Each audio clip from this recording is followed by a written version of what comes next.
عزیزان ملت اسلامیہ آپ دیکھیے جہاں پہ ریاض الجنہ ہے، ریاض الجنہ کے آس پاس میں کچھ ستون ہے، کچھ پلر بنے ہوئے ہیں، کبھی جائیں تو وہاں تحقیق کریں، پتہ کریں کہ اس ستون کی کیا فضیلت ہے، اس پلر کی کیا فضیلت ہے۔ عزیزان ملت اسلامیہ کوئی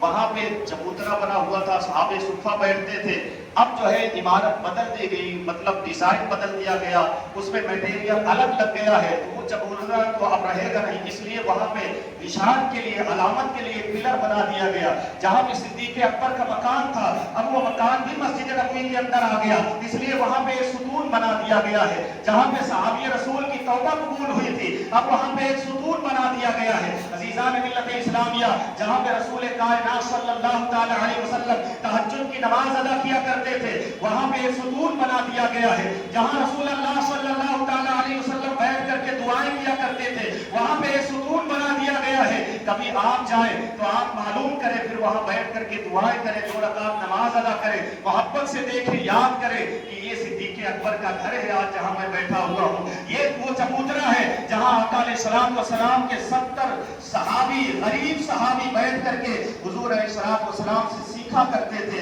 اور حضور علیہ السلام اگر ان کے بدن پر کپڑے نہ ہوتے تو حضور دیا کرتے تھے، وہ بھوکے ہوتے تو حضور دیا کرتے تھے، یعنی ان کا پالن پوشن سب کچھ حضور کے ذمے میں تھا۔ کبھی وہاں جائیں تو اس پلر کے پاس، اس ستون کے پاس بیٹھ جائیں اور عرض کریں یا رسول اللہ صلی اللہ تعالی علیہ وسلم، یہ وہ جگہ ہے جہاں آپ کے غریب صحابی بیٹھا کرتے تھے، آج ایک غریب بھی اپنے وطن کو چھوڑ کر کے آیا ہے، آپ کی بارگاہ میں آ کر کے التجائے کر رہا ہے، دعائیں کر رہا ہے، یا رسول اللہ میری فریاد کو سن لیجئے، میری پریشانیوں کو دور فرما دیجئے، اور اپنے رخ سے اور ہمارے آپ کے درمیان میں جو حجابات ہیں انہیں اٹھا دیجئے اور دیدار کرا دیجئے۔ خدا کی قسم، نہ جانے کتنے اللہ کے ایسے ولی ہوئے ہیں، اللہ کے ایسے بندے ہوئے ہیں کہ رسول نے انہیں اپنی زیارت کرائی ہے۔ اگر آپ کی قسمت کا ستارہ چمک گیا تو یاد رکھیں حضور آپ کو بھی اپنی زیارت کرا دیں گے۔ عزیزان ملت اسلامیہ تبھی تو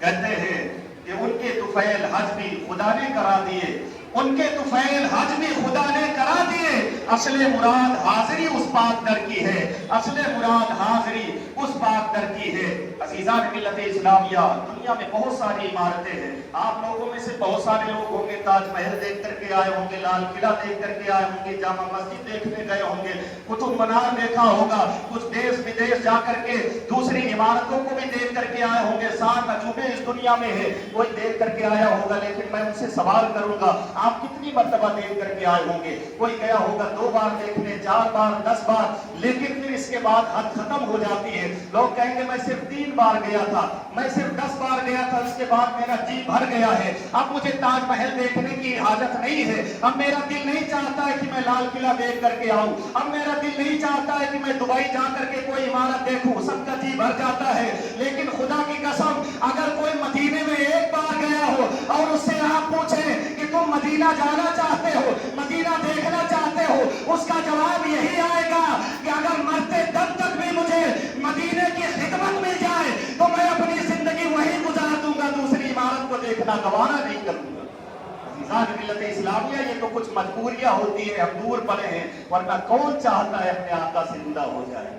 عزیزان ملت اسلامیہ اس لیے جب دعا کیا کریں تو یہ دعا بھی شامل کیا کریں کہ یا اللہ ہمیں مرنے سے پہلے تیرے رسول میں حاضری کی سعادت عطا فرما دے، ہمیں بھی وہاں جانا نصیب فرما دے۔ عزیزان ملت اسلامیہ آپ ایک جو ہے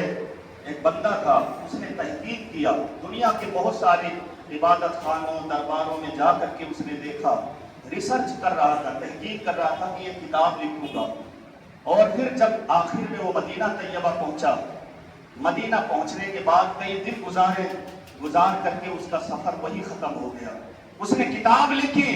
اور کتاب جو موٹی کتاب ذخیر کتاب لکھنے والا تھا صرف چند ورق میں ہی اس کتاب کو ختم کر دیا، اینڈ کر دیا، اور لاسٹ میں لکھ دیا کہ دنیا میں سب سے زیادہ اگر لوگ روتے ہیں تو وہ آقا علیہ السلام کی بارگاہ میں آ کر کے روتے ہیں، اس لیے کہ جہاں کوئی نہیں سنتا ہے، کسی کا کوئی سننے والا نہیں ہوتا ہے، کسی غریب کا کوئی غریب نواز نہیں ہوتا ہے، وہ رسول اللہ صلی اللہ تعالی علیہ وسلم کی بارگاہ میں حاضری حاضری دے کر کے رویا کرتا ہے، اپنا ٹوٹا ہوا دل پیش کیا کرتا ہے۔ اس لیے اے دیوانوں، جب رسول کی بارگاہ میں جاؤ تو بڑے ادب کے ساتھ جاؤ اور ادب سے عرض کیا کرو، یا رسول اللہ ہماری فریاد کیجئے، فریاد کے لیے آئیے، یا رسول اللہ ہماری فریاد سن لیجئے۔ جس طریقے سے حضور علیہ السلام ظاہری تصرف فرماتے، ظاہری حیات میں تصرف فرماتے تھے، آج بھی وہ فیض کا دریا عام ہے۔ مانگنے والے کے اندر اتنی کوالٹی ہونی چاہیے کہ وہ اگر خلوص کے ساتھ آنسوؤں کا تحفہ پیش کر کے رسول کی بارگاہ میں جائے گا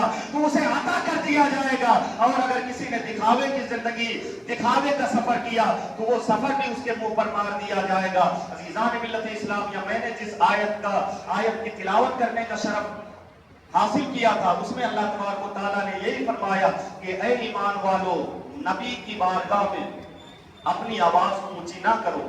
نبی کی آواز سے اپنی اونچی آواز نہ کرو، کہیں ایسا نہ ہو کہ تمہارے اعمال برباد ہو جائے اور تمہیں پتہ تک نہیں چلے گا، وَأَنْتُمْ لَا تَشْعُرُونَ، تمہیں شعور بھی نہیں ہوگا۔ عزیزان ملت اسلامیہ، اس لیے جب جاؤ سنہری جالیوں کے پاس میں، وہاں جا کر کے اپنی آوازوں کو پست کر لو، بالکل آہستہ آواز میں چلو، دوڑو نہیں، ادب کا خیال رکھو۔ آپ کو پتا امام مالک رحمت اللہ تعالیٰ علیہ 40 سال تک درس حدیث مسجد نبوی کے اندر بیٹھ کر کے دیتے رہے۔ وقت کے بڑے بڑے علماء نے یہ کہا تھا کہ 40 سال امام مالک وہاں بیٹھ کر کے درس حدیث دیتے رہے، لیکن 40 سال میں